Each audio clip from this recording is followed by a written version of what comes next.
ನಮಸ್ಕಾರಗಳು. ಹಲವು ವಿದ್ಯಾರ್ಥಿಗಳು ಹಾಗೂ ಊರ ಪರ ಊರ ಹಾಗೂ ಸಂಘ ಸಂಸ್ಥೆಗಳ ಸಹಕಾರದಿಂದ ನಿರ್ಮಿತವಾದಂತಹ ನೂತನವಾದಂತಹ ಕ್ರೀಡಾಂಗಣದಲ್ಲಿ ಶಾಲಾ ಮಂಡಲ ಕ್ರೀಡೋತ್ಸವವನ್ನು ಆಚರಿಸುವುದಕ್ಕಾಗಿ ನಾವಿಂದು ಸೇರಿಕೊಂಡಿದ್ದೇವೆ. ಎಲ್ಲ ಅತಿಥಿಗಳು, ಮುಖ್ಯ ಅತಿಥಿಗಳು ಎಲ್ಲರೂ ಕೂಡ ವೇದಿಕೆಯನ್ನು ಅಲಂಕರಿಸಬೇಕು ಅಂತ ಕೇಳಿಕೊಳ್ತಿದ್ದೇನೆ.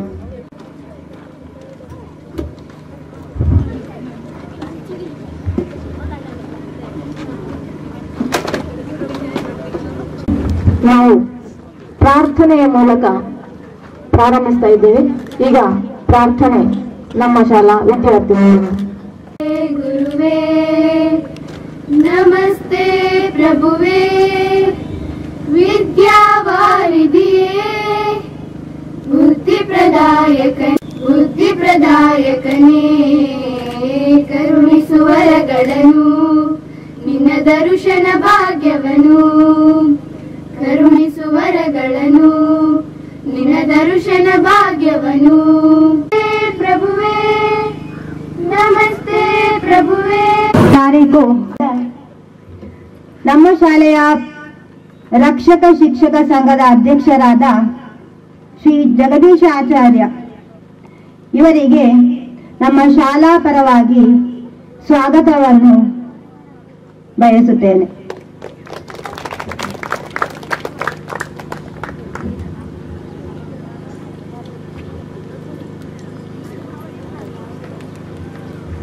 ಶ್ರೀ ಮೊಹಮ್ಮದ್ ಕುನಿ ನಮ್ಮ ಈ ನೂತನ ಶಾಲಾ ಕ್ರೀಡಾಂಗಣವನ್ನು ಉದ್ಘಾಟಿಸಲಿಕ್ಕೆ ಇದ್ದಾರೆ. ಇವರು ಹಳೆ ವಿದ್ಯಾರ್ಥಿಯೂ ಹೌದು. ಅದೇ ರೀತಿ ನಮ್ಮ ಶಾಲಾ ರಕ್ಷಕ ಶಿಕ್ಷಕ ಸಂಘದ ಸದಸ್ಯರಲ್ಲಿಯೂ ಕೂಡ ಒಬ್ಬರು. ಹಾಗೆ ಈ ಕಾರ್ಯಕ್ರಮಕ್ಕೆ ಅವರನ್ನು ಹೃತ್ಪೂರ್ವಕವಾಗಿ ನಾನು ಸ್ವಾಗತಿಸ್ತೇನೆ.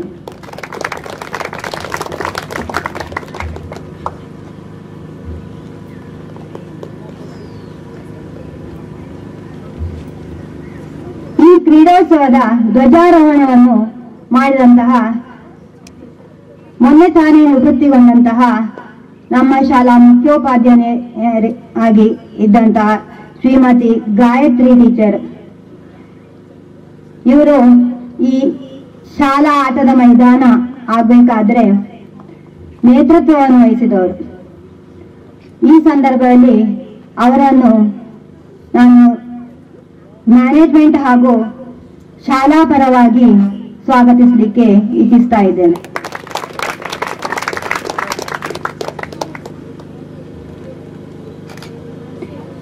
ಇನ್ನೂರ ಮುಖ್ಯ ಅತಿಥಿ ನಮ್ಮ ಶಾಲಾ ಹಳೆ ವಿದ್ಯಾರ್ಥಿಯಾಗಿರುವಂತಹ ಶ್ರೀ ಅಶ್ರಫ್ ಸೋಕೆ ಅವರು ಈ ಕಾರ್ಯಕ್ರಮಕ್ಕೆ ಆಗಮಿಸಲಿಕ್ಕಿದ್ದಾರೆ.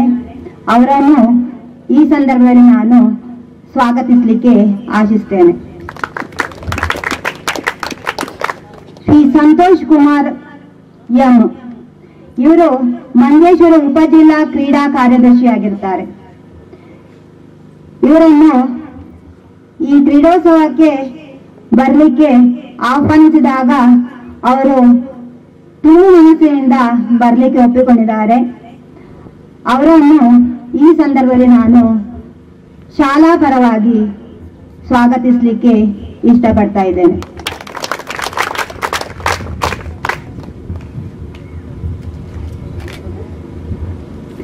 ನಮ್ಮ ಹತ್ತಿರದವರೇ ಆದಂತಹ ಆನೆಕಲ್ಲು AEP ಶಾಲೆಯ ಮುಖ್ಯೋಪಾಧ್ಯಾಯಿನಿ ಆಗಿದ್ದಂತಹ ಶ್ರೀಮತಿ ಶ್ರೀಕುಮಾರಿ ಟೀಚರ್ ಇವರನ್ನು ನಾನು ಈ ಕಾರ್ಯಕ್ರಮಕ್ಕೆ ಸ್ವಾಗತಿಸಲಿಕ್ಕೆ ಆಶಿಸ್ತಾ ಇದ್ದೇನೆ.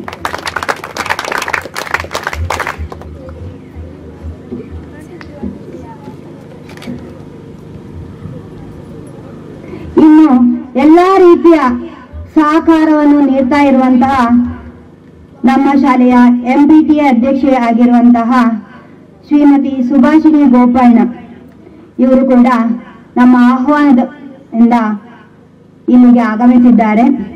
ಅವರನ್ನು ಈ ಸಂದರ್ಭದಲ್ಲಿ ನಾನು ಸ್ವಾಗತಿಸಲಿಕ್ಕೆ ಆಶಿಸ್ತೇನೆ.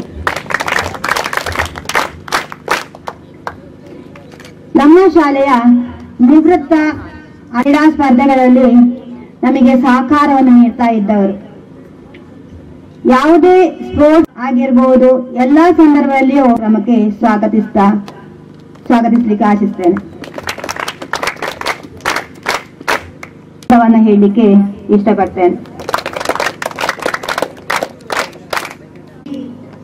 ರಾಮಕೃಷ್ಣ ಪ್ರಸಾದ್ ಸರ್ ಇವರನ್ನು ಕೂಡ ನಮಗೆ ಹೆಚ್ಚಿನ ಎಲ್ಲಾ ಕ್ರೀಡಾ ಸ್ಪರ್ಧೆಗಳು ನಡೀತಾ ಇದ್ದಾಗ ನಮಗೆ ಸಹಕಾರವನ್ನು ನೀಡಿರುತ್ತಾರೆ. ಈ ಸಂದರ್ಭದಲ್ಲಿ ಅವರನ್ನು ಈ ಕಾರ್ಯಕ್ರಮಕ್ಕೆ ನಾನು ಸ್ವಾಗತಿಸಲಿಕ್ಕೆ ಆಶಿಸ್ತೇನೆ. ಈ ಕಾರ್ಯಕ್ರಮಕ್ಕೆ ಸ್ವಾಗತವನ್ನ ಕೋರ್ತಾ ಇದ್ದೇನೆ. ಆಗಿರುವಂತಹ ಮಹಮ್ಮದ್ ಕುನಿ ಇವರು ನಮ್ಮ ಶಾಲಾ ಮಟ್ಟದ ಕ್ರೀಡೋತ್ಸವವನ್ನು ಉದ್ಘಾಟಿಸಬೇಕಾಗಿ ಕೇಳಿಕೊಳ್ತೇವೆ.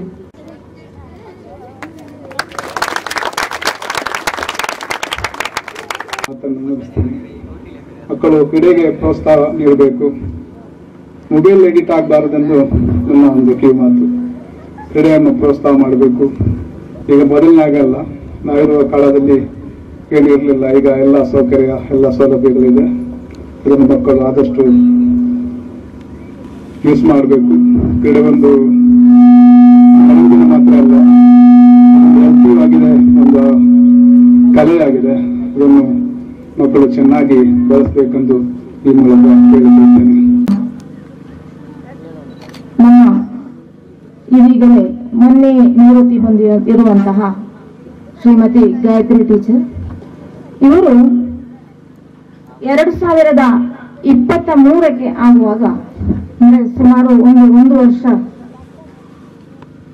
ಒಂದಕ್ಕಿಂತ ಸ್ವಲ್ಪ 1.5 ವರ್ಷವರೆಗೆ ಸತತ ಪ್ರಯತ್ನ ಅಂದ್ರೆ ಹಳೆ ವಿದ್ಯಾರ್ಥಿಗಳನ್ನು ಸಂಪರ್ಕಿಸಿ ಅವರ ಸಹಕಾರವನ್ನು ಪಡೆದು ಪರ ಊರ ಎಲ್ಲರಿಂದಲೂ ಕೂಡ ಸಹಕಾರವನ್ನು ಕೇಳಿ ಹಲವಾರು ವರ್ಷಗಳ ಕಾಲ ಇಲ್ಲಿ ದುಡಿದು ನಮ್ಮ ಶಾಲೆಗೆ ಆವರಣಗೋಡೆ ಆಗಬೇಕು, ಕ್ರೀಡಾಂಗಣ ಆಗಬೇಕು ಎನ್ನುವಂತಹ ಕನಸನ್ನು ಕಂಡು ಅದನ್ನು ನನಸಾಗಿಸಿರುವಂತಹ ನಮ್ಮ ಶಾಲಾ ನಿವೃತ್ತ ಮುಖ್ಯೋಪಾಧ್ಯಾಯರು ಶ್ರೀಮತಿ ಗಾಯತ್ರಿ ಟೀಚರ್ ನಮ್ಮನ್ನು ಉದ್ದೇಶಿಸಿ ಮಾತಾಡಬೇಕಾಗಿ ಕೇಳಿಕೊಳ್ತೀವಿ. ಇಂದಿನ ಕಾರ್ಯಕ್ರಮದ ಅಧ್ಯಕ್ಷರಾದ ಶ್ರೀಯುತ ಜಗದೀಶ್ ಅವರೇ,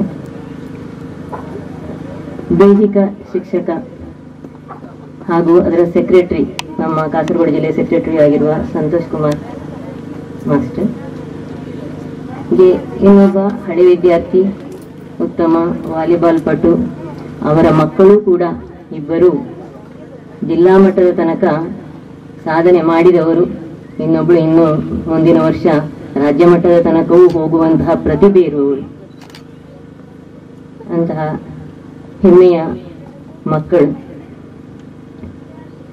ಹಾಗೆ ತಂದೆಯ ಹಾದಿಯಲ್ಲಿ ಅವರು ನಡೀತಾ ಇದ್ದಾರೆ, ಉತ್ತಮ ಕ್ರೀಡಾಪಟುಗಳಾಗಿದ್ದಾರೆ. ಮೊಹಮ್ಮದ್ ಅವರೇ, ನಂತರ ನಮ್ಮೆಲ್ಲ ಕಾರ್ಯಕ್ರಮಗಳಿಗೆ ಸಹಕಾರವನ್ನು ನೀಡ್ತಾ ಇರುವಂತಹ, ನಮ್ಮೊಂದಿಗೆ ಇರುವಂತಹ MPTA ಅಧ್ಯಕ್ಷೆ ಸುಭಾಷಿಣಿ ಹಾಗೂ ನಮ್ಮ ಹಿರಿಯಕ್ಕನಂತೆ ನಮ್ಮ ಸಮೀಪದಲ್ಲಿ ಇದ್ದುಕೊಂಡು ಎಲ್ಲ ಇದಕ್ಕೆ ಪ್ರೋತ್ಸಾಹ ನೀಡುವಂತಹ ಶ್ರೀಕುಮಾರಿ ಟೀಚರ್ ಅವರು, ನೂತನ ಮುಖ್ಯೋಪಾಧ್ಯಾಯರಾಗಿರುವ ಸಹೋದ್ಯೋಗಿಯೂ ಆಗಿದ್ದ ಶ್ರೀಯುತ ರಾಮಕೃಷ್ಣ ಪ್ರಸಾದ್ ಹಾಗೂ ಸಭೆಯ ಮುಂದೆ ಆಸೀನರಾಗಿರುವಂತಹ ಹಿರಿಯ ಅಧ್ಯಾಪಕ ವೃಂದದವರಿಗೆ,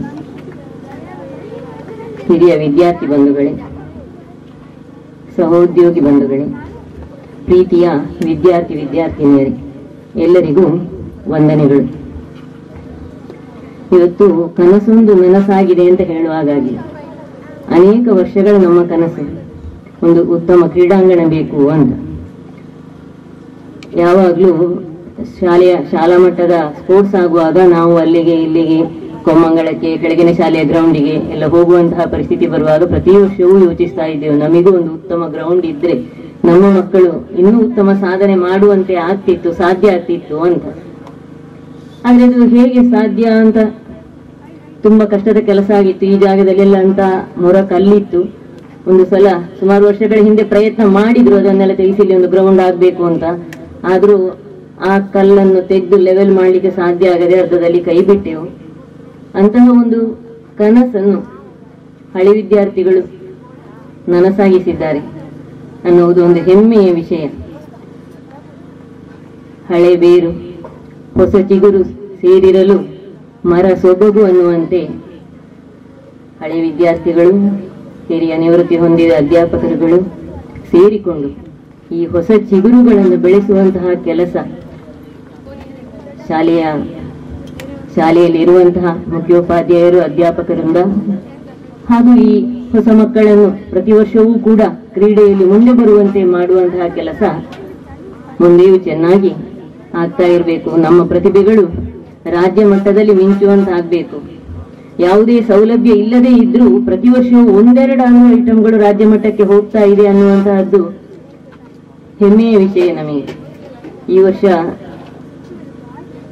ನಮ್ಮ ಚಿಂತನ್ ವಿಕಲಚೇತನ ಮಕ್ಕಳ ಸ್ಪೋರ್ಟ್ಸ್ ನಲ್ಲಿ ರಾಜ್ಯ ಮಟ್ಟದಲ್ಲಿ ಭಾಗವಹಿಸಿದ್ದಾನೆ.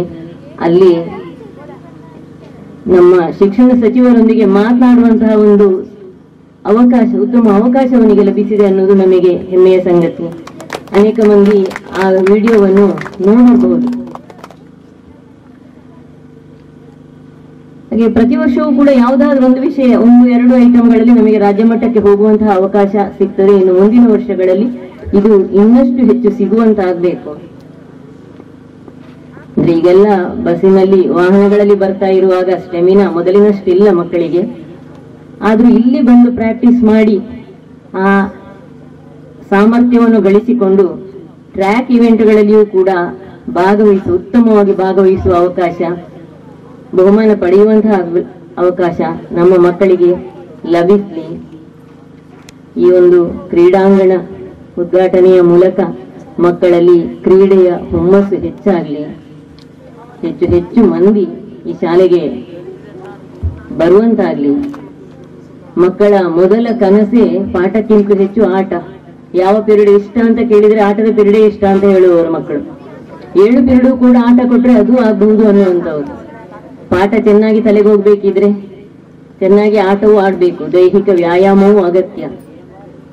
ಅದರಲ್ಲಿ ಖುಷಿಯಾಗಿ ನೆಕ್ಸ್ಟ್ ಪಿರಿಯಡ್ ಆಡ್ಲಿಕ್ಕೆ, ಪಾಠ ಕೇಳಲಿಕ್ಕೂ ಮನಸ್ಸಾಗಬಹುದು. ಹಾಗೆ ಮಕ್ಕಳೇ, ನಿಮ್ಮ ಕನಸು ಈಡೇರ್ಲಿ.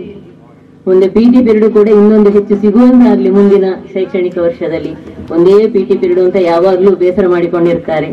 ವಾರದಲ್ಲಿ 2 PT ಪಿರಿಯಡ್ ಸಿಗುವಂತಿದ್ರೆ ಒಳ್ಳೇದಿತ್ತು ಅಂತ. ದಿನ ಒಂದಿದ್ರೆ ಒಳ್ಳೇದಿತ್ತು ಪ್ರೈಮರಿಯಲ್ಲಿರುವ ಹಾಗಿದ್ರೆ. ಇಂದಿನ ಈ ಕ್ರೀಡೋತ್ಸವವನ್ನು ನಾವು ಈ ವರ್ಷ ಇದೇ ಗ್ರೌಂಡ್ ನಲ್ಲಿ ನವೆಂಬರ್ ತಿಂಗಳಿನಲ್ಲಿ ಮಾಡಬೇಕು ಅಂತ ಯೋಚಿಸಿದ್ದೆವು. ನಮ್ಮ ಉಪಜಿಲ್ಲಾ ಮಟ್ಟದ ಸ್ಪೋರ್ಟ್ಸ್ ಆಗುವಾಗ್ಲಿ ಇಲ್ಲೇ ಮಾಡಬೇಕು ಅಂತ. ಆವಾಗ ಮಳೆಯ ಕಾರಣದಿಂದ ನಮಗೆ ಮಾಡ್ಲಿಕ್ಕೆ ಸಾಧ್ಯ ಆಗ್ಲಿಲ್ಲ, ವ್ಯವಸ್ಥೆಗಳನ್ನು ಪೂರ್ತಿಗೊಳಿಸ್ಲಿಕ್ಕೆ ಕಷ್ಟ ಆಯಿತು. ಈಗಾದ್ರೂ ಈ ಒಂದು ಕಾರ್ಯಕ್ರಮವನ್ನು ನಡೆಸುವಂತಹ ಸುಯೋಗ ಕೂಡಿ ಬಂದಿದೆ. ರಜೆಯಲ್ಲಿ ಆದ್ರೂ ಕೂಡ ಅಧ್ಯಾಪಕರುಗಳು, ಮಕ್ಕಳು ಮತ್ತೆ ಎಲ್ಲ ಹಿರಿಯರು ಆಗಮಿಸಿ ಈ ಕಾರ್ಯಕ್ರಮವನ್ನು ಚಂದಗಾಣಿಸಿಕೊಡ್ತಾ ಇದ್ದೇವೆ. ರಜೆ ಸಿಕ್ಕಿದ್ರು ಉತ್ಸಾಹದಿಂದ ಬಂದು ಭಾಗವಹಿಸ್ತಾ ಇದ್ದೀರಿ. ತುಂಬಾ ಖುಷಿಯಾಯಿತು. ಹಾಗೆ ಎಲ್ಲರಿಗೂ ಶುಭವನ್ನು ಹಾರೈಸ್ತಾ ನನ್ನ 2 ಮಾತುಗಳನ್ನು ಮುಗಿಸ್ತೇನೆ. ಕನಸು ಇನ್ನು ಮುಂದೆಯೂ ನನಸಾಗಲಿ ಅಂತ ಹಾಗೂ ಕ್ರೀಡಾ ಮಟ್ಟದಲ್ಲಿ ನಮ್ಮ ಮಕ್ಕಳು ಇನ್ನೂ ಕೂಡ ಉತ್ತುಂಗ ಮಟ್ಟಕ್ಕೆ ಏರಲಿ ಅಂತ ಶುಭ ಹಾರೈಸಿದಂತಹ ನಮ್ಮ ಶಾಲಾ ನಿವೃತ್ತ ಮುಖ್ಯೋಪಾಧ್ಯಾಯರು ಶ್ರೀಮತಿ ಗಾಯತ್ರಿ ಟೀಚರಿಗೆ ವಂದನೆಗಳು. ಮುಂದೆ ನಮ್ಮ ಈ ಕ್ರೀಡೋತ್ಸವಕ್ಕೆ ನಾವು ಕರೆದಾಗ ಪ್ರೀತಿಯಿಂದ ಆಗಮಿಸಿದಂತಹ ಉಪಜಿಲ್ಲಾ ಮಟ್ಟದ ಮಂಜೇಶ್ವರ ಉಪಜಿಲ್ಲಾ ಮಟ್ಟದ ಕ್ರೀಡಾ ಉಪಾಧ್ಯಕ್ಷೆ ಆಗಿರುವಂತಹ ಸಂತೋಷ್ ಕುಮಾರ್ ಇವರು ನನ್ನನ್ನು ಉದ್ದೇಶಿಸಿ ಮಾತಾಡಬೇಕು ಅಂತ ಕೇಳ್ತೀನಿ. ವೇದಿಕೆ ಮುಂಭಾಗದಲ್ಲಿರುವಂತಹ ಹಿರಿಯರೇ, ವಿದ್ಯಾರ್ಥಿಗಳೇ, ಇವತ್ತು ಮಾತಾಡುವ ದಿನ ಅಲ್ಲ, ಮಕ್ಕಳ ಪ್ರತಿಭೆಯನ್ನು ಕಾಣಿಸಲಿರುವಂತಹ ದಿನವಾಗಿರುತ್ತದೆ. ಇಂದಿನ ಜೀವನದಲ್ಲಿ ಉದ್ಯೋಗಕ್ಕೆ ಅವಕಾಶಗಳಿವೆ, ಮೀಸಲಾತಿ ಇದೆ ಉದ್ಯೋಗಕ್ಕೆ. ಹಾಗೂ SLC +2 ಪರೀಕ್ಷೆಗಳಲ್ಲಿ ಗ್ರೇಸ್ ಮಾರ್ಕ್ ಕೂಡ ಸಿಗ್ತದೆ. ಈ ವರ್ಷದಿಂದ 8th ಪ್ಲೇಸ್ನವರೆಗೆ ಸಿಗ್ತದೆ. ಮೊದಲು 4th ಪ್ಲೇಸ್ನವರೆಗೆ ಇತ್ತು. ಈ ವರ್ಷ 8th ಪ್ಲೇಸ್ಗೆ ಕೂಡ ಗ್ರೇಸ್ ಮಾರ್ಕ್ ಸಿಗ್ತದೆ. ಅಂದ್ರೆ ಅವರು ಸಬ್ ಜೂನಿಯರ್, ಜೂನಿಯರ್, ಸೀನಿಯರ್ ಯಾವುದೇ ಆಟಗಳಲ್ಲಿ 8th ಪ್ಲೇಸ್ ಬಂದ್ರೆ, ಅಂದ್ರೆ ಫಸ್ಟ್ ಪ್ಲೇಸ್ಗೆಲ್ಲ ಜಾಸ್ತಿ ಇರ್ತದೆ, ನ್ಯಾಷನಲ್ ಆದ್ರೆ ಜಾಸ್ತಿ ಇರ್ತದೆ. ಈ ಅವಕಾಶವನ್ನು ಮಕ್ಕಳು ಉಪಯೋಗಿಸಿ ನಿಮ್ಮ ಪ್ರತಿಮೆಯನ್ನು ರಾಜ್ಯ, ರಾಷ್ಟ್ರ ಮಟ್ಟಗಳಲ್ಲಿ ಅರಳಿಸಲಿ ಅಂತ ಆಶಿಸುತ್ತಾ ನನ್ನ ಮಾತನ್ನು ಮುಗಿಸ್ತೇನೆ. ಮಕ್ಕಳಿಗೆ ದಾರಿದೀಪವಾಗಲಿ ಅಂತ ಆಶಿಸಿದಂತಹ ಸಂತೋಷ್ ಕುಮಾರ್ ನಮ್ಮ ಮಂಜೇಶ್ವರ ಸಬ್ ಜಿಲ್ಲೆಯ ಕಾರ್ಯದರ್ಶಿಯಾಗಿರುವಂತಹ ಇವರಿಗೆ ವಂದನೆಗಳು. ಮುಂದೆ ಸುಮಾರು 30 ವರ್ಷಗಳ ಕಾಲ ಆನೇಕಲ್ಲು AUP ಸ್ಕೂಲ್ ಅಲ್ಲಿ ಮುಖ್ಯೋಪಾಧ್ಯಾಯಿನಿಯಾಗಿ ಸೇವೆ ಸಲ್ಲಿಸಿದಂತಹ ಸುಮಾರು ಈಗ 26ನೇ ವರ್ಷ ಅಂದ್ರೆ ಸ್ಕೌಟ್ ಅಂಡ್ ಗೈಡ್ ಇದರಲ್ಲಿ ಕಾರ್ಯಪ್ರವೃತ್ತರಾಗಿ ಈಗಲೂ ಕೂಡ ಪರಿಶ್ರಮದಿಂದ ದುಡಿಯುತ್ತಿರುವಂತಹ ನಮ್ಮೆಲ್ಲರ ಆತ್ಮೀಯರಾಗಿರುವಂತಹ ಶ್ರೀಮತಿ ಶ್ರೀಕುಮಾರಿ ಟೀಚರ್ ಈ ಕಾರ್ಯಕ್ರಮಕ್ಕೆ ಶುಭ ಹಾರೈಸಬೇಕಾಗಿ ಕೇಳಿಕೊಳ್ತಿದ್ದೆ. ಈಗಾಗಲೇ ವೇದಿಕೆಯನ್ನು ಅಲಂಕರಿಸಿರುವ ಈ ಶಾಲೆಯ ಹಳೆ ವಿದ್ಯಾರ್ಥಿ ಸೋಕೆಯವರು, ಮಾತೃ ಸಂಘದ ಅಧ್ಯಕ್ಷ ಸುಭಾಷಿಣಿ ಗೋಪಣ್ಣರವರೇ, ಈ ಶಾಲೆಯ ಮುಂದಿನ ಅಂದ್ರೆ ಈಗಲೇ ಅವರು ಮುಖ್ಯೋಪಾಧ್ಯಾಯರಾಗಿ ಅಧಿಕಾರ ವಹಿಸಿಕೊಂಡಿರಬೇಕು ಅಂತ ನನ್ನ ಅನಿಸಿಕೆ. ಕಾರಣ 31ಕ್ಕೆ ಟೀಚರು ಹೋದ್ರೆ ಶಾಲೆಯಲ್ಲಿ ಮತ್ತೊಬ್ಬರು ಬೇಕಲ್ಲ. ಹಾಗಾಗಿ ಪ್ರೊಫೆಸರ್ ಅವರೇ, ನನ್ನ ಮುಂದೆ ಸಭಾಂಗಣದಲ್ಲಿರುವ ನಿವೃತ್ತ ಅಧ್ಯಾಪಕರೇ, ಊರವರೇ, ಮಕ್ಕಳೇ, ಎಲ್ರಿಗೂ ವಂದನೆಗಳು.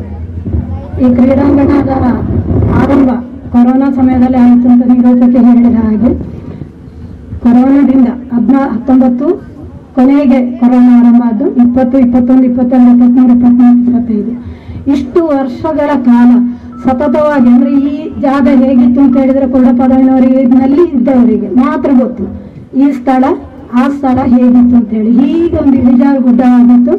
ಆ ಗುಡ್ಡದಲ್ಲಿ ಅದನ್ನು ಸಮತಟ್ಟುಗೊಳಿಸಿ ಒಂದು ಶಾಲೆಯನ್ನು ನಡೆಸಿದ ಕೀರ್ತಿ ಕುರಿಯಮ್ಮನವರಿಗೆ ಅದನ್ನು ಹೇಳದಿರ್ಲಿಕ್ಕೆ ಸಾಧ್ಯ ಇಲ್ಲ. ಜಗದ್ವಿಖ್ಯಾತನಾದ, ನಾನು ಜಗದ್ವಿಖ್ಯಾತ ಅಂತಲೇ ಹೇಳಿದ್ರು ಶಾಸ್ತ್ರಿಯವರನ್ನು. ಕಾರಣ ಆ ಕಾಲದಲ್ಲಿ ರಷ್ಯನರೊಟ್ಟಿಗೆ, ಬ್ರಿಟನ್ನರೊಟ್ಟಿಗೆ ಒಂದು ಕಾರ್ಯಕ್ರಮದಲ್ಲಿ ಭಾಗವಹಿಸಿ ಪಟ ತೆಗೆಸಿಕೊಂಡ ಒಬ್ಬ ಮಹಾನ್ ವ್ಯಕ್ತಿ ನಮ್ಮ ಊರಿನಲ್ಲಿದ್ದಾರೆ ಅಂತ ಹೇಳಿದ್ರೆ ಅದು ಆ ಮನೆಯವರಿಗೆ ಮಾತ್ರ ಅಲ್ಲ, ಎಲ್ರಿಗೂ ಇದು ಭಾರತದವರಿಗೆ ಕೂಡ ಒಂದು ಹೆಮ್ಮೆಯ ವಿಷಯ. ನಾವೆಲ್ಲ ಯಾವಾಗಲೂ ಚರಿತ್ರೆಯನ್ನು ಮರೀತಾ ಹೋಗ್ತೇವೆ. ಆದ್ದರಿಂದ ಹುರಿದ ಮನೆಗೆ ಹೋಗಿ ಫೋಟೋ ನೋಡಿದ್ರೆ ಮಾತ್ರ ನೆನಪಾದೀತು ಅಷ್ಟೇ. ಅಲ್ಲದಿದ್ರೆ ಮುಂದಿನ ಪೀಳಿಗೆಗೆ ಇದು ಏನು, ಹೇಗೆ ಎಂಥದ್ದು ಎನ್ನುವುದು ಏನು ಗೊತ್ತಿರ್ಲಿಕ್ಕಿಲ್ಲ. ಅವರ ತಮ್ಮ ರಾಮಶಾಸ್ತ್ರಿ ಅವರ ಪರಿಶ್ರಮದಿಂದ ಈ ಒಂದು ಹೈಸ್ಕೂಲ್ ಇಲ್ಲಿ ನಿರ್ಮಾಣ ಆಯಿತು. ಅದೇ ಮನೆತನದವರಿಗೆ ಒಂದೊಂದು ಕಾರ್ಯಕ್ರಮಗಳು ನಡೆಯುತ್ತಾ ಇದೆ. ಈ ಸಂದರ್ಭದಲ್ಲಿ ನಾನು ಕುರಿಯ ಗೋಪಾಲಕೃಷ್ಣ ಶಾಸ್ತ್ರಿ ಅವರನ್ನು ಸ್ಮರಿಸ್ತೇನೆ. ಕಾರಣ ಅವರ ಉಸಿರಿರುವ ತನಕ ಅವರು ಕೂಡ ಈ ಕ್ರೀಡಾಂಗಣಕ್ಕೆ ಸತತವಾಗಿ ಪರಿಶ್ರಮಿಸಿದವರು. ಇವರೆಲ್ಲರ ಪರಿಶ್ರಮದ ಕನಸು ಇವತ್ತು ಸಾಕಾರ ಆಗಿದೆ. ಕ್ರೀಡಾಂಗಣ ಉತ್ತಮವಾಗಿ ರೂಪುಗೊಂಡಿದೆ. ಮಕ್ಕಳಿಗೆ, ಈ ಶಾಲೆಗೆ ಬರುವ ಮಕ್ಕಳಿಗೆ ಕ್ರೀಡೆಗೆ ಅವಕಾಶವಿರುವ ಸ್ಥಳವಾಗಿ ಮಾರ್ಪಟ್ಟಿದೆ. ನಿವೃತ್ತ ಮುಖ್ಯೋಪಾಧ್ಯಾಯರು ಹೇಳಿದಂತೆ ಕೊಮ್ಮಂಗಳಕ್ಕೋ ಬೆಳಗಿನ ಶಾಲೆಗೆ ಮತ್ತೊಂದು ಕಡೆಗೆ ಹೋಗುವಂತಹ ಪರಿಸ್ಥಿತಿ ಇನ್ನು ಮುಂದೆ ಇಲ್ಲ. ಇನ್ನೂ ಕೂಡ ಚಂದ ಆಗ್ಬೇಕು ಅಂತ ನನ್ನ ಮನಸ್ಸು ಹೇಳ್ತಾ ಇದೆ. ಕಾರಣ ಮೇಲಿನ ಅಂತರದಿಂದ ಕೆಳಗಿನ ಅಂತರಕ್ಕೆ ಬರಲಿಕ್ಕೆ ಏನು ದಾರಿ, ಹೀಗೆ ಬರಬೇಕು ಅಥವಾ ಎರಡು ಬದಿಯಲ್ಲಿ ಹುಲ್ಲು ಹಾಸಿದ ಹಾಗೆ ಇದನ್ನು ಹೀಗೆ ಮಾಡಬಹುದು ಅಂತೆಲ್ಲ ನಾನು ಕೂತು ಆಲೋಚನೆ ಮಾಡ್ತಾ ಇದ್ದೆ. ಅಂದ್ರೆ ಕ್ರೀಡಾಂಗಣ ಎಂಬುದು ಬರೀ ಆಟದ ಸ್ಥಳ ಅಲ್ಲ, ಅದು ಇನ್ನೊಬ್ಬರನ್ನು ಈಗ ಸರ್ಕಾರ ತುಂಬಾ ಏನು ದೊಡ್ಡ ದೊಡ್ಡ ಸಂಘಗಳನ್ನು ನಿರ್ಮಿಸ್ತಾ ಇದೆ. ಅದು ಬರೀ ಸಂಘ ಅಲ್ಲ, ಅದೊಂದು ವ್ಯೂ ಪಾಯಿಂಟಿನಾಗಿ ಪ್ರಕೃತಿ ವೀಕ್ಷಣೆ. ಇದು ನೋಡಿ ನಮ್ಮ ಕೊಳ್ಳಪ್ಪ ಒಂದು ಪ್ರಕೃತಿ ರಮಣೀಯವಾದ ಸ್ಥಳ. ಮೂಲೆ ಆಗಿರ್ಬೋದು, ಮೂಲೆ ಎಲ್ಲ ಊರು ಮೂಲೆ ಆಗಿದ್ದದು ಮೊದಲು. ಆಮೇಲೆ ಹಲವು ಏನು ಸಂಸ್ಥೆಗಳು, ಶಾಲೆಗಳು ಆ ಸ್ಥಳದಲ್ಲಿ ಸ್ಥಾಪನೆಗೊಂಡಾಗ, ಸಾರಿಗೆ ಸೌಕರ್ಯಗಳು ಹೆಚ್ಚಿದಾಗ ಆ ಮೂಲೆ ಒಂದು ಪ್ರಸಿದ್ಧ ಅಥವಾ ಎಲ್ಲರೂ ಬಂದು ಸೇರುವಂತಹ ಸ್ಥಳ ಆಗಿ ಮಾರ್ಪಡ್ತದೆ ಅಂತ ಎಂಬುದಕ್ಕೆ ಸಂಶಯ ಇಲ್ಲ. ಕೊಳ್ಳಪ್ಪದ ಒಂದು ಜಂಕ್ಷನ್, ಒಂದು ಕೇಂದ್ರವೇ. ಇಲ್ಲಿಂದ ಕೊಮ್ಮಂಗಡ ಆಗಿರೋದ್ರೆ ಮಿಯ ಪದವಿಗೋ, ಆನೆಕಲ್ಲಿಗೋ, ನೆಲ್ಲಿಕಟ್ಟೆಗೋ, ನಡಕಕ್ಕೋ, ಲಾಲ್ಬಾಗಿಗೋ, ಈಚೆ ಹೋದ್ರೆ ದೈಗೋಳಿಗೋ ಎಲ್ಲಿಗೂ ತಲುಪುವಂತಹ ಒಂದು ಜಾಗ ಇದು. ಆದ್ರೆ ಯಾಕೋ ನಮ್ಮ ದುರಾದೃಷ್ಟ ಅಂತ ಹೇಳ್ಬೇಕಷ್ಟಲ್ಲ, ನಾವೆಲ್ಲ ಏನನ್ನೂ ಮಾಡ್ಲಿಕ್ಕೆ ನಮಗೆ ಸಾಧ್ಯ ಆಗಲಿಲ್ಲ. ಆದ್ರೂ ಇಷ್ಟು ಬೆಳವಣಿಗೆ ಸಾಧಿಸಿದೆ ಅಲ್ಲ ಅಂತ ಎಂಬ ಒಂದು ಹೆಮ್ಮೆ ಇದೆ. ಇನ್ನು ನನ್ನ ಬಗ್ಗೆ ಹೇಳೋದಾದ್ರೆ, ನಾನು ಕೇವಲ ಒಬ್ಬರು ಸಭಿಕಳಾಗಿ ನಿಮ್ಮೊಟ್ಟಿಗೆ ಬಂದು ಕೂತ್ಕೊಳ್ಳಿಕ್ಕೆ ಬಂದವಳು. ಅನಿರೀಕ್ಷಿತವಾಗಿ ಒಂದು ವೇದಿಕೆಯನ್ನು ಹಂಚಿಕೊಂಡಿದ್ದೇನೆ ನಾನು ಎಲ್ಲರ ಕೇಳಿಕೆ ಮೇರೆಗೆ. ತುಂಬಾ ಸಂತೋಷ. ಈ ಶಾಲೆಯಲ್ಲಿ ತುಂಬಾ ಕಾರ್ಯಕ್ರಮಗಳಲ್ಲಿ, ಧರ್ಮಸ್ಥಳ ಸ್ವಸಹಾಯ ಸಂಘ ನಡೆಸುವ ಕಾರ್ಯಕ್ರಮಗಳಿರಲಿ, ಯಾವುದೇ ಇರಲಿ, ಎಲ್ಲ ಕಾರ್ಯಕ್ರಮಗಳಲ್ಲೂ ನನಗೆ ಸಮಯ ಇದ್ದಾಗ ನಾನು ಖಂಡಿತ ಈ ಶಾಲೆಗೆ ಬರ್ತೇನೆ. ನನ್ನ ಇಬ್ಬರು ಮಕ್ಕಳು ಕೂಡ ಇದೇ ಶಾಲೆಯಲ್ಲಿ ಆದ್ದರಿಂದ ಭೌತಿಕವಾಗಿಯೂ ಬೌದ್ಧಿಕವಾಗಿಯೂ ಬೆಳವಣಿಗೆ ಸಾಧಿಸಲು ಈ ಮಕ್ಕಳಿಗೆ ಸಾಧ್ಯ ಆಗಲಿ. ನನ್ನ ಒಂದು ಗುಂಪಿದೆ ಇಲ್ಲಿ ಯೂನಿಫಾರ್ಮಿನಲ್ಲಿ. ನನ್ನ ಗುಂಪು ಅಂತ ಹೇಳಿದ್ರೆ ನನ್ನ ಸ್ಕೌಟ್ ಅಂಡ್ ಗೈಡ್ಸಿನ ಮಕ್ಕಳು ಈ ವರ್ಷದಿಂದ ಗೈಡ್ಸ್ ಇಲ್ಲಿ ಯೂನಿಫಾರ್ಮಿನಲ್ಲಿ ಕಾಣ್ತಾ ಇದೆ. ನನಗೆ ಸಂತೋಷದ ವಿಷಯ. ಆದಷ್ಟು ಬೇಗ ಪ್ರಧಾನ ಟೀಚರ್ ಅದನ್ನು ನಡೆಸ್ತಾರೆ. ಈ ಶಾಲೆಯಲ್ಲಿ ಸ್ಕೌಟು ಇದೆ, ಅದಕ್ಕೂ ಚಾಲನೆ ಸಿಗಲಿ ಈ ಗೈಡಿನೊಂದಿಗೆ ಅಂತ ಹೇಳಿಕೊಂಡು, ಹಾಗೂ ಕೂಡ ಮಕ್ಕಳು ಈ ಶಾಲೆಗೆ ಬರುವಂತಾಗಲಿ ಅಂತ ಹೇಳಿಕೊಂಡು ಎಲ್ಲಾ ವಿಧದ ಶುಭವನ್ನು ಹಾರೈಸಿಕೊಂಡು ಈ ಶಾಲೆಯನ್ನು ಅಭಿವೃದ್ಧಿಯ ಪಥವನ್ನು ತಗೊಂಡು ಭಗವಂತನನ್ನು ಪ್ರಾರ್ಥಿಸಿಕೊಂಡು ನನ್ನ ಮಾತುಗಳಿಗೆ ನಾನು ಹೇಳ್ತೇನೆ. ಎಲ್ಲರಿಗೂ ಶಾಲೆ ಸಂದರ್ಭದಲ್ಲಿ ಶುಭ ಹಾರೈಸ್ತೇನೆ.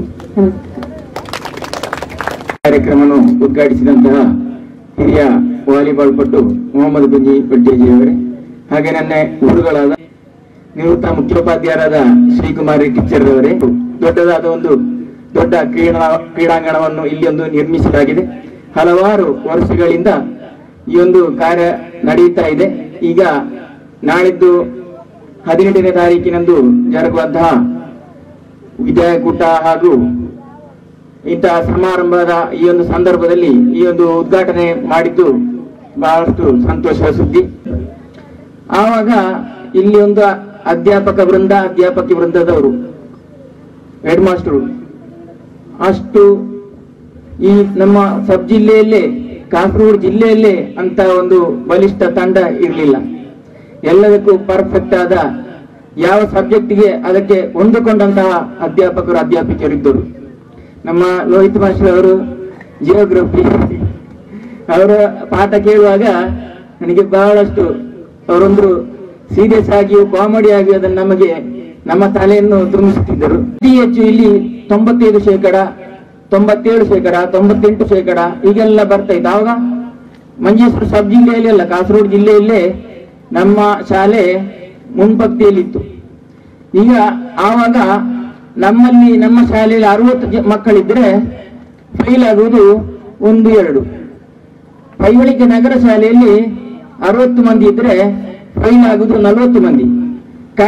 ಶಾಲೆಯನ್ನೇ ನಾವು ಕಲಿಯುವ ಆ ಸಮಯದಲ್ಲಿರುವಂತಹ ಶ್ರೇಷ್ಠತೆಯನ್ನು ಎಲ್ಲರೂ ನಮ್ಮನ್ನು ಹೊಗಳ್ತಾರೆ. ಹೇಗೆ ಅಂತ ಹೇಳಿದ್ರೆ, ಆವತ್ತಿನ ಕಾಲದಲ್ಲಿ ಉಪ್ಪಳದಿಂದ, ಸೋಂಕಾಳ್ನಿಂದ, ಬೇಗೂರಿನಿಂದ, ಹಾಗೆ ಈ ಸೈಡು ಮಜರ್ಪಳ್ಳ, ಮುರತ್ತಣೆ ಮತ್ತೆ ಎಲ್ಲಾ ಪ್ರದೇಶಗಳಿಂದ ಮಕ್ಕಳು ಬರ್ತಾ ಇದ್ರು ಶಾಲೆಗಳಿಗೆ. ಈಗ ಮಕ್ಕಳು ಕಡಿಮೆ ಆಗ್ತಾ ಬರ್ತಾರೆ. ಅದು ಊರವರು ಎಲ್ಲರೂ ನಾವು ಚಿಂತಿಸಬೇಕಾದ ವಿಷಯವಾಗಿದೆ. ಹೇಗೆ ಅಂತ ಹೇಳಿದ್ರೆ, ನಮಗೆ ಸರ್ಕಾರದಿಂದ ಯಾವುದಾದ್ರೂ ಸವಲತ್ತು ಸಿಗಬೇಕಾದ್ರೆ ಇಂತಹ ಅನುದಾನಿತ ಏಡೆಡ್ ಶಾಲೆಗಳಿಗೆ ಹಾಗೂ ಸರ್ಕಾರಿ ಶಾಲೆಗಳಿಗೆ ನಾವು ಬರಬೇಕು. ಎಲ್ಲರೂ ಸೇರಿ ಊರವರು ಸೇರಿ ಅದನ್ನು ಇಲ್ಲದಂತೆ ಮಾಡಬೇಕು. ಅದು ಒಂದು ಸಲ ಆ ಒಂದು ಹುಡುಗ ಯಾರಾದ್ರೂ ಒಂದು ಹುಡುಗ ಹುಡುಗಿಯರು ಹೇಳಿದರೆ ಮತ್ತೆ ಅವರಿಗೆ ಆ ಸಮಯ ಆಗುವಾಗ ಅದು ಎಳೆಯಬೇಕಾಗ್ತದೆ. ಕಂಜಾವು, MDM ಹಾಗೆಲ್ಲ ಹಲವಾರು ಹೆಸರಿನಂತಹ ಮಾದಕ ವಸ್ತುಗಳಿವೆ. ಈಗ ಎಲ್ಲಿ ನೋಡಿದರೂ ಅದರ ಎಳೆಯುವಿಕೆ ಮತ್ತು ಮಕ್ಕಳಲ್ಲಿ ಅದರ ವ್ಯಾಪಾರವು ನಡೀತಾ ಇದೆ.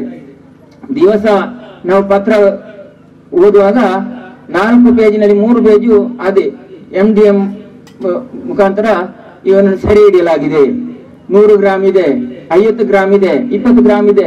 ಈಗ ಮೊನ್ನೆ ತಾನೇ ಎಷ್ಟೋ 10 ಕೋಟಿ ಒಂದು ಹೆಣ್ಣು ವ್ಯಾಪಾರ ಮಾಡಿ ದಿವಸ ನೀವು ಪೇಪರ್ನಲ್ಲಿ ನೋಡ್ತೀರಿ. ಆದ ಕಾರಣ ಇನ್ನು ಮುಂದಕ್ಕೆ ಅದೊಂದು ದೊಡ್ಡ ಆಘಾತವಾಗಿ ಬರ್ತದೆ. ನಮ್ಮ ಅಪಘಾತ, ನಮ್ಮ ಊರಿಗೆ ಒಂದು ದೊಡ್ಡ ಆಘಾತ. ಅದನ್ನು ಈ ಮಕ್ಕಳಿಂದ ದೂರ ಮಾಡಬೇಕು.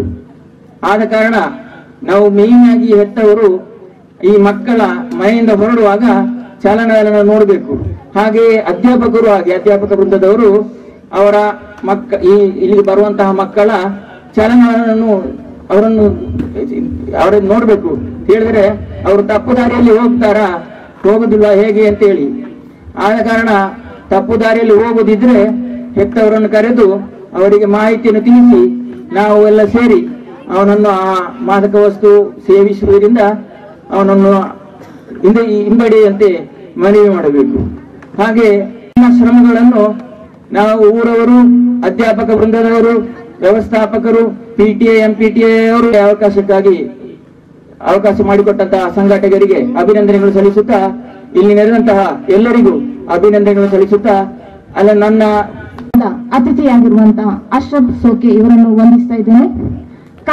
ಈ ಹೆಸರಲ್ಲಿ ಉದ್ಘಾಟಿಸಿದಂತ ಮೊಹಮ್ಮದ್ ವಿದ್ಯಾರ್ಥಿ ಹಾಗೂ ಕ್ರೀಡಾ ಕಾರ್ಯದರ್ಶಿ ಅವರೇ, ಮುಖ್ಯೋಪಾಧ್ಯಾಯರೇ, ಅಧ್ಯಾಪಕರೇ, ಉದ್ಯೋಗಿ ವೃಂದದವರೇ ಹಾಗೂ ಬೇಕು ಎಂದು ಹೇಳುತ್ತಾ ಇಂದು ಕ್ರೀಡೆಯನ್ನು ಚೆನ್ನ ಕಾಣಿಸಿಕೊಡಬೇಕು ಎಂದು ಪ್ರಾರ್ಥನೆ ಮಾಡಬೇಕು. ಹಾಗೂ ಈ ಮುಂಭಾಗದಲ್ಲಿರುವಂತಹ ಗಣ್ಯರು ಎಲ್ಲರಿಗೂ ನಮಸ್ಕಾರ. ಇವತ್ತಿನ ಈ ಶಾಲಾ ಮಟ್ಟದ ಕ್ರೀಡಾಕೂಟದ ಸಭಾ ಕಾರ್ಯಕ್ರಮ ಇದರ ಕೊನೆಯ ಹಂತಕ್ಕೆ ನಾವು ತಲುಪಿರುತ್ತೇವೆ. ಮುಖ್ಯೋಪಾಧ್ಯಾಯರು ಶ್ರೀಮತಿ ಇವತ್ತಿನ ಕಾರ್ಯಕ್ರಮವನ್ನು ಉದ್ಘಾಟನಾ ಭಾಷಣವನ್ನು ನಡೆಸಿಕೊಟ್ಟಂತಹ ನಮ್ಮ ಶಾಲಾ ಹಳೆ ವಿದ್ಯಾರ್ಥಿಯಾಗಿರುವಂತಹ ಮೊಹಮ್ಮದ್ ಕುಂಜಿ ಇವರನ್ನು ಕೂಡ ಸ್ಮರಣಿಕೆ ನೀಡಿ ಗೌರವಿಸಬೇಕು ಅಂತ ಕೇಳಿಕೊಳ್ತಿದ್ದೇನೆ.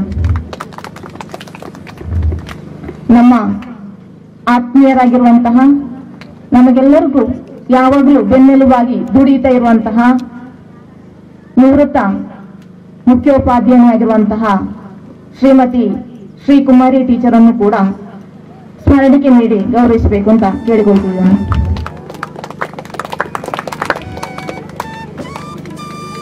ಇವತ್ತಿನ ಕಾರ್ಯಕ್ರಮದಲ್ಲಿ ಶುಭ ಹಾರೈಕೆಯನ್ನು ನೀಡಿದಂತಹ MPTA ಅಧ್ಯಕ್ಷೆ ಸುಭಾಷಿಣಿ ಇವರನ್ನು ಕೂಡ ಸ್ಮರಣಿಕೆ ನೀಡಿ ಗೌರವಿಸಬೇಕು ಅಂತ ಕೇಳಿಕೊಳ್ತಿದ್ದೇನೆ. ನಮ್ಮ ಶಾಲಾ ರಕ್ಷಕ ಶಿಕ್ಷಕ ಸಂಘದ ಅಧ್ಯಕ್ಷೆ ಆಗಿರುವಂತಹ ಜಗದೀಶ್ ಆಚಾರ್ಯ ಇವರನ್ನು ಕೂಡ ಸ್ಮರಣಿಕೆ ನೀಡಿ ಗೌರವಿಸಬೇಕು ಅಂತ ಕೇಳಿಕೊಳ್ತಿದ್ದೇನೆ. ನಮ್ಮ ಶಾಲಾ ಮುಖ್ಯೋಪಾಧ್ಯಾಯರಾಗಿರುವಂತಹ ನೂತನ ಮುಖ್ಯೋಪಾಧ್ಯಾಯರು ರಾಮಕೃಷ್ಣ ಪ್ರಸಾದ್ ಇವರನ್ನು ಕೂಡ ಸ್ಮರಣಿಕೆ ನೀಡಿ ಗೌರವಿಸಬೇಕು ಅಂತ ಕೇಳಿಕೊಳ್ತಿದ್ದೇನೆ.